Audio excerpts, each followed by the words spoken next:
पवार तर देवच करून टाकला होता. पवाराला काही बोलू नका, चाणक्य. अरे कुठले चाणक्य, काय परिस्थिती झाली बघा ना. मी त्या विषयावरती लय बोलणं आज उचित नाही, पण काय वातावरण होतं सांगा ना टीव्हीवरती, चॅनेलवरती. कालच मीटिंग, जयंतराव तर असा नव्या नवरीगत नटून फिरत होता. इकडं शरदरावला भेटतोय, इकडं उद्धव साहेबाला भेटतोय, हॉटेलला मिटिंग घेतोय, हॉटेल बुक करतोय. अरे लायकी 11,000 मला पाडायला एवढा प्रयत्न केला जयंतरावनं. आज 11,000 म्हणजे त्याला राजीनामा दिला पाहिजे होते जयंतराव.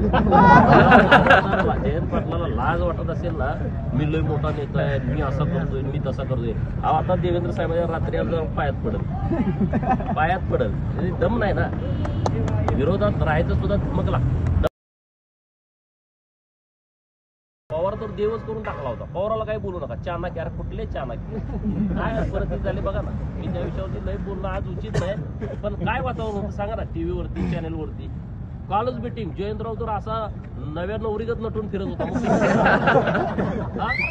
इकडं शरदरावला भेटतोय, इकडं उद्धव साहेबाला भेटतोय, हॉटेलला मिटिंग घेतोय, हॉटेल बुक करतोय. अरे लायकी 11,000 मला पाडायला एवढा प्रयत्न केला जयंतरावनं. आज 11,000 म्हणजे त्याला राजीनामा दिला पाहिजे होते जयंतराव.